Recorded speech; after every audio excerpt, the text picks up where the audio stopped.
প্রিয় ছাত্রছাত্রীরা, স্যামস ক্লাসরুমে তোমাদের স্বাগত। তোমরা যদি আজকের এই পর্বটি দেখো তাহলে অনুবাদ কাব্য সম্পর্কে আর কোনো দ্বন্দ্ব থাকবে না, এটুকু আমি বলতে পারি। তাহলে চলে আসি, অনুবাদ সাহিত্য বলতে কি বোঝায়। প্রথমেই আমরা জেনে নেব অনুবাদ সাহিত্য কী।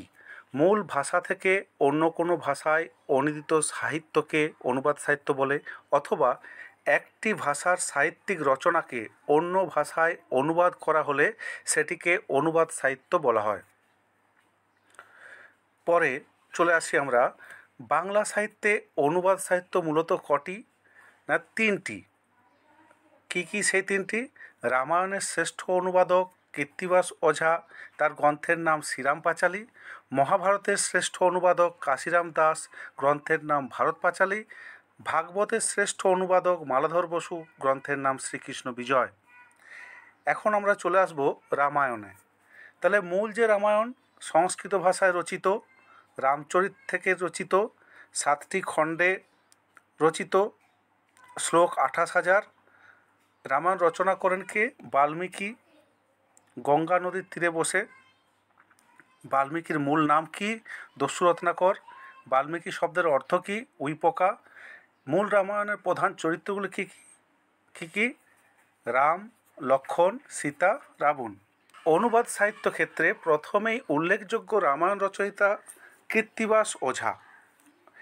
আমরা যে অনুবাদ কাব্য পড়ছি, তাহলে মূল রামায়ণের প্রথম যে অনুবাদক হলেন তিনি হচ্ছেন কৃত্তিবাস ওঝা। তিনি উল্লেখযোগ্য কবি। বড়ু চণ্ডীদাসের পরে তিনি বাংলা সাহিত্যের উল্লেখযোগ্য কবি। তার রচিত রামায়ণ বাংলা ভাষায় প্রথম ও সর্বাধিক জনপ্রিয় কাব্য। বর্ণনার হৃদয়গ্রাহিতা এবং ভাষার প্রাঞ্জলতায় এর জনপ্রিয়তার অন্যতম কারণ। কৃত্তিবাসী রামায়ণ হিসাবে পরিচিত গ্রন্থটি 1802 থেকে 3 খ্রিস্টাব্দে শ্রীরামপুর মিশন থেকে মুদ্রিত হয়। মুদ্রণের সঙ্গে সঙ্গে সমগ্র বঙ্গদেশে ছড়িয়ে পড়ে এবং বিপুল জনপ্রিয়তা লাভ করে। এরপর আমরা চলে আসি রামায়ণের কয়েকজন উল্লেখযোগ্য অনুবাদক এবং তাদের কাব্যের নাম। কৃত্তিবাস ওঝা, আগেই বললাম শ্রীরাম পাঁচালী, সেটি হচ্ছে 15 শতকে রচিত হয়েছিল। মাধব কন্দলী 16 শতকে লিখেছিলেন শ্রীরাম পাঁচালী। শঙ্করদেব 17 শতাব্দীতে লিখেছিলেন শ্রীরাম পাঁচালী উত্তরকাণ্ড। এবং মহিলা কবি চন্দ্রাবতী তিনি 18 শতাব্দীতে লিখেছিলেন রামায়ণ। আমরা মূল যে উল্লেখযোগ্য কবি সেই কৃত্তিবাস ওঝা সম্পর্কে সংক্ষেপে একটু জেনে নেব।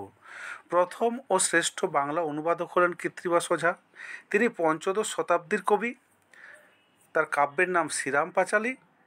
কৃত্তিবাসী রামায়ণের রচনাকাল 1443 খ্রিস্টাব্দে, মতান্তরে 1465 থেকে 1476 খ্রিস্টাব্দ। রামায়ণের আদি অনুবাদক হচ্ছে কৃত্তিবাস ওঝা।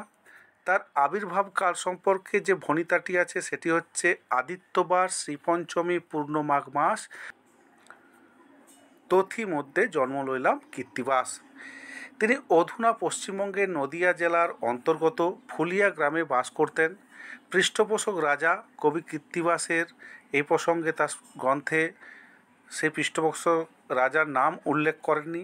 ফলে পৃষ্ঠপোষক রাজা সম্পর্কে সমালোচকরা ভিন্ন ভিন্ন মত পোষণ করেছেন। প্রথমেই দেখো, সুখময় মুখোপাধ্যায়, রমেশচন্দ্র মজুমদার প্রমুখ পণ্ডিতেরা পৃষ্ঠপোষক রাজা হিসেবে গৌড়েশ্বর রুকনউদ্দিন বারবাক শাহের নাম উল্লেখ করেছেন। রুকনউদ্দিন বারবাক শাহ 1455 খ্রিস্টাব্দ থেকে 1476 খ্রিস্টাব্দ পর্যন্ত রাজত্ব করেছেন। সমালোচক অসিত কুমার বন্দ্যোপাধ্যায়, দীনেশচন্দ্র সেন প্রমুখরা রাজা গণেশের নাম উল্লেখ করেছেন পৃষ্ঠপোষক রাজা হিসেবে। পৃষ্ঠপোষক রাজা হিসেবে কংসনারায়ণ নাম উল্লেখ করেছেন ডক্টর সুকুমার সেন। তাহলে এই বিতর্কগুলি থাকছে। এরপর চলে আসি, কৃত্তিবাস ওঝা রামায়ণ অনুবাদ করেন পয়ার ও ত্রিপদী ছন্দে। শ্রীরামপুর মিশন থেকে এটি মুদ্রিত হয় 5টি খণ্ডে 1802 থেকে 1803 খ্রিস্টাব্দের মধ্যে। এরপর চলে আসি 1830 থেকে 1834 খ্রিস্টাব্দে জয়গোপাল তর্কালঙ্কের সম্পাদনায় দ্বিতীয় ও পূর্ণাঙ্গ সংস্করণ প্রকাশিত হয়। কৃত্তিবাসী রামায়ণের মোট কাণ্ড সংখ্যা 7টি। কী কী সেই কাণ্ড? আদিকাণ্ড, অযোধ্যাকাণ্ড, অরণ্যকাণ্ড, কিষ্কিন্ধাকাণ্ড, সুন্দরকাণ্ড, লঙ্কাকাণ্ড, উত্তরকাণ্ড। কৃত্তিবাসের রামায়ণের কাহিনী চয়ন হয়েছে জৈমিনী ভারত থেকে, বাল্মীকি রামায়ণ থেকে, অদ্ভুত রামায়ণ, পদ্মপুরাণ, স্কন্দপুরাণ, মার্কেন্ডীয় পুরাণ থেকে। কৃত্তিবাস ওঝার পিতার নাম বনমালী ও মাতার নাম মালিনী। কৃত্তিবাস ওঝার পারিবারিক উপাধি ছিল মুখোপাধ্যায়, মুখোটি। কৃত্তিবাসের রামায়ণের জনপ্রিয় হাস্যরস হল অঙ্গদের রায়বার। কৃত্তিবাসের জন্মবার ছিল আদিত্যবার অর্থাৎ রবিবার। রামায়ণের প্রথম মহিলা যে অনুবাদক তিনি হলেন চন্দ্রাবতী, বাংলা সাহিত্যের প্রথম মহিলা কবি। তার বাড়ি হচ্ছে কিশোরগঞ্জ, পিতার নাম দ্বিজবংশী দাস। চন্দ্রাবতীর রামায়ণ পূর্ববঙ্গের ময়মনসিংহ জেলার নারী সমাজে বেশি প্রচলিত ছিল। এই প্রথম মহিলা কবি হিসেবেও তিনি স্বীকৃত। এরপর চলে আসছি আমরা মহাভারতে। মূল যে মহাভারত রচনা করেছেন কৃষ্ণদ্বৈপায়ন বেদব্যাস, সংস্কৃত ভাষায় রচিত, 18টি খণ্ডে রচিত। প্রধান চরিত্র অভিমন্যু, অর্জুন, কর্ণ, গান্ধারী, দ্রৌপদী, আরও যে পঞ্চপাণ্ডব এগুলো আছে। আমি কয়েকটি তুলে ধরেছি বা কয়েকটি লিখেছি। মহাভারতের আদি অনুবাদক শ্রীকর নন্দী। শ্রীকর নন্দী পূর্ণাঙ্গ মহাভারত অনুবাদ না করে সংস্কৃত মহাকাব্য মহাভারত অবলম্বনে জৈমিনী রচিত জৈমিনী ভারত থেকে শুধু অশ্বমেধ পর্ব অনুবাদ করেছিলেন।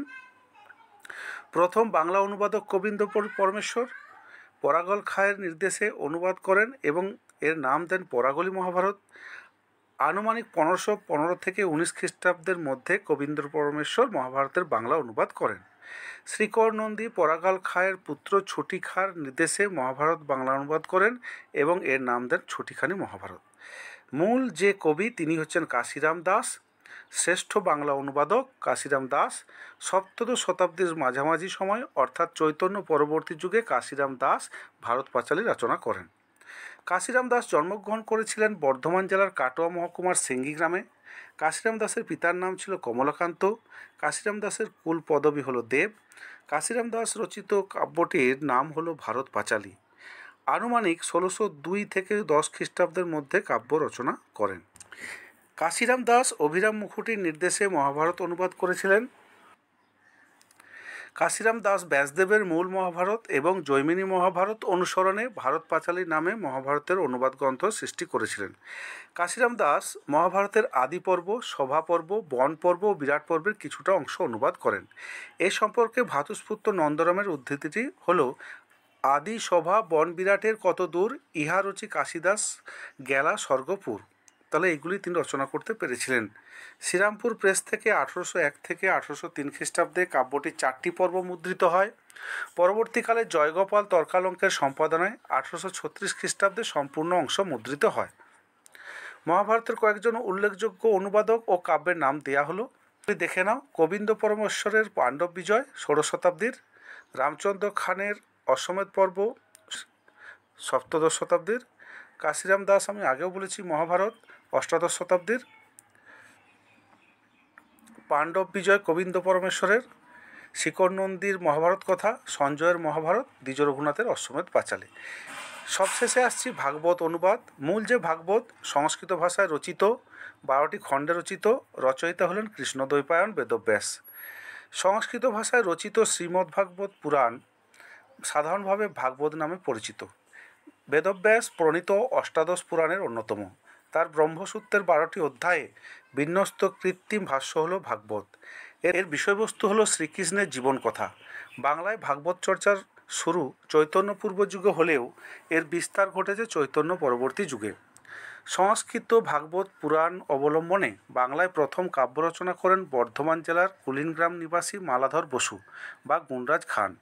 তিনি চৈতন্য পূর্ব যুগের কবি ছিলেন। মালাধর বসুই ভাগবতের প্রথম অনুবাদক। তার কাব্যের নাম শ্রীকৃষ্ণ বিজয়।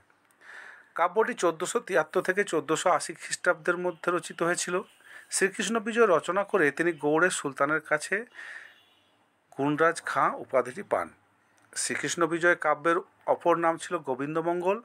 এটি সন তারিখযুক্ত প্রথম বাংলা কাব্য। বিষ্ণু পুরাণ, হরিবংশ, বৈষ্ণবীয় তন্ত্র গ্রন্থের অনুসরণে কবি তার কাব্য রচনা করেছেন। তার কবিত্বের সঙ্গে ভক্তিপ্রাণতার মিশেল ও ঐশ্বর্যভাবের সঙ্গে মধুর কান্তাভাবের সমন্বয় শ্রীচৈতন্য অর্থাৎ চৈতন্যদেবও আস্বাদন করেন। রাধাভাবের উন্মেষ তার কাব্যেই প্রথম লক্ষ্য করা যায়। বৈষ্ণব পদাবলীর পূর্বাভাসকে সূচিত করেছে। কাব্যে শ্রীকৃষ্ণের ঐশ্বর্যভাবের চেয়ে মধুর ও কান্তাভাবটি বেশি বেশি প্রকাশ পেয়েছে। ভাগবতের কয়েকজন উল্লেখযোগ্য অনুবাদক ও কাব্যের নাম দেওয়া হলো। কবি মালাধর বসু শ্রীকৃষ্ণ বিজয় পঞ্চদশ শতাব্দী, যেটা আমি আলোচনা করলাম।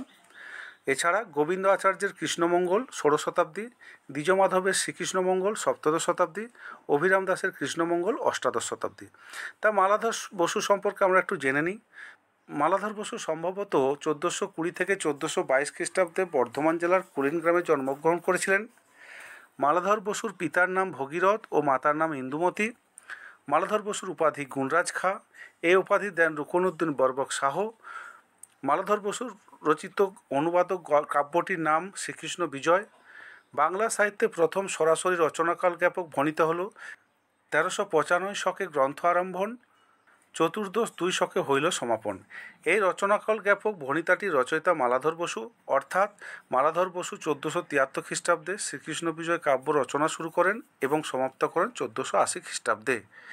শ্রীকৃষ্ণ বিজয় কাব্যটির অপর নাম গোবিন্দ বিজয় ও গোবিন্দ মঙ্গল। মালাধর বসু ভাগবত পুরাণের দশম ও একাদশ স্কন্দের কাহিনী অবলম্বনে তার শ্রীকৃষ্ণ বিজয় কাব্যটি রচনা করেছিলেন। শ্রীকৃষ্ণ বিজয় কাব্যে মোট 3টি খণ্ড রয়েছে। শ্রীকৃষ্ণ বিজয় কাব্যের 3টি খণ্ড কী কী? আদিখণ্ড, মধ্যখণ্ড, অন্তখণ্ড।